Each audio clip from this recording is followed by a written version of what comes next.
depressed, frustrated, sad, confused. You want answer. Let's talk. Give me a message sa page ko sa Philippine Dating Coach and you can have one-on-one coaching with Coach Baze, your dating coach. Just please subscribe to my channel and hit the bell button. Kailangan nang tapusin itong kadramahan at kayabangan ng ex mo na to. Kaya naisipan kong gumawa ng content kung paano tutuluyang tapusin na yung problema na yan, no? Kasi nakakasakit na ng ulo, no? Ex mo na yung may kasalanan ng breakup, ex mo pa yung matapang. And that is absolutely insulting on your side. Kaya mukhang hindi ko matitake yung part na yun, kaya let's get right into it, no? So, kung gusto mong tuluyan na manalo sa breakup, hindi lang naman paghiganti ang pinaka-portion natin or pinakasandata natin. Meron din tayong isang paraan kung saan ikaw ang mananalo kahit wala ka ng ginagawa. At yan yung pinaka-gusto kong gawin. Ano ang technique how to get your ex back? Magugulat ka na isa sa mga pinaka-best techniques ni Coach Baze na hinain of all time is yung wala kang gagawin. Paano naging technique yun, Coach, kung wala akong gagawin? Imbis na matuwa ka sa good news na wala kang gagawin, ikaw yung nagre-reklamo. Kasi waiting is a talent. Waiting, patience is a virtue. Waiting is the only thing that you can do. Calm down, sit down, eat your food, and relax and enjoy. That's the whole thing. That's how you do it. Do not overthink it. That's how you do it first. Kaya umupo ka lang at manalo. Lilinawin ko lang yung salitang talo at panalo, ha. Hindi panalo yung may bagong jowa ka na agad or hindi yung talo na tahimik ka lang. Ito yung hindi yung tipong panalo na meron, alam mo yun, yung puro kayabangan na panalo. What I'm talking about is panalo na merong emotional control at inner stability. Okay? Emotional control at inner stability. Talo ang naghahabol at naghahanap ng validation. Una nating gagawin, step 1, napakasimple, sobrang basic. Bawiin mo yung emotional power. Huwag ka muna mag-react, huwag kang magpaliwanag, do not explain yourself.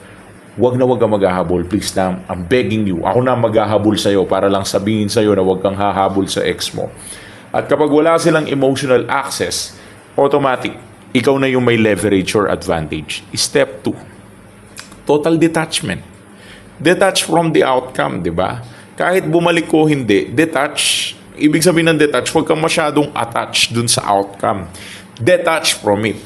Mag-stop ka checking social media. Stop stalking your ex. Stop imagining scenarios. Diyos ko po. Huwag ka na mag-imagine ng scenario na kung yung ex ko nandito pa, ganito gagawin namin. Sigurado, masaya siya.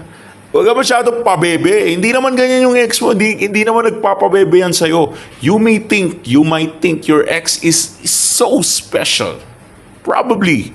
You are thinking that your ex is the best ex ever that existed. Probably. Yan yung pinaka-iisipin mo. But I will tell you the truth. Your ex is no special. Hindi special yung ex mo. Iniwan ka nga eh. Paano naging special, di ba? Lagi niyong tatandaan, someone who is really special is the one who will always stay with you. Whether masama man ang panahon or maganda ang panahon. Ang taong mananatili sa'yo sa langit at sa lupa, ang taong mag-i-stay sa'yo, kahit gaano ka naka-worst na klase ng tao, siya lang ang magiging special. Hindi yung iniwan ka. Hindi special yun. Pambira ka, wag mo isiping special ang ex mo. Step 3.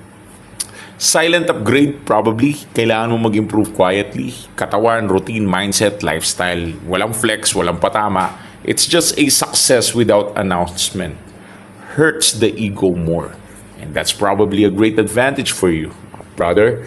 Ngayon, step 4, you need to be indifference at hindi laging hate. Siyempre, yung galit at connection, kailangan nandyan pa rin yan. And the indifference is total victory. Kapag wala ka na kasing pakialam, wala na siya control sa'yo. Kaya lang naman siya may control sa'yo kasi sumusunod ka sa gusto niyang mangyari. Kasi may paki ka sa gusto niyang mangyari. Pero pag wala kang paki sa gustong mangyari ng ex mo, hindi ka rin naman niya makokontrol. Huwag kang tanga, di ba? Pakahina ng kukote mo sa part na yan eh, kaya dinidiretso na kita. At may mga senyalis na ikaw ang mananalo ng breakup dahil sa simpleng paraan lang. Hindi mo kailangan ng sagot or ng closure. Hindi ka na dapat curious sa mga ginagawa niya. Hindi ka na dapat natitrigger kapag naririnig mo yung pangalan niya or kahit nakikita mo siya sa mga photos or nire-remind siya ng mga kaibigan mo. Kahit magparamdam pa siya, kailangan nagiging kalmado ka lang. And reality check, kahit bumalik pa yung ex mo, kapag bumalik siya, ikaw pa rin dapat ay completely detached. Alam mo yun, hindi ka attached, detached. Kasi ikaw pa rin ang panalo, may choice ka. Huwag ka masyadong umasa. That's how it works and that's how we get your ex back. Pero hindi mo kailangan patunayan kasi na panalo ka. Most of the time, kailangan tahimik ka lang, stable ka, at buo ka sa sarili mo. Kapag tahimik ka, stable ka, buo ka sa sarili mo, that's it. Tapos ang laban. You don't need to fight for it that much. Tapos ang laban kapag gano'n. And yun lang siguro ang masishare ko sa part na to. Pero kung gusto mo pa rin talagang ibalik ang ex mo sa kabila ng lahat, let's try to have a one-on-one coaching para malaman ko ang situation mo and give you an advice regarding this. So, PM mo ako sa Philippine Dating Coach Facebook account for breakup service. Thanks for watching.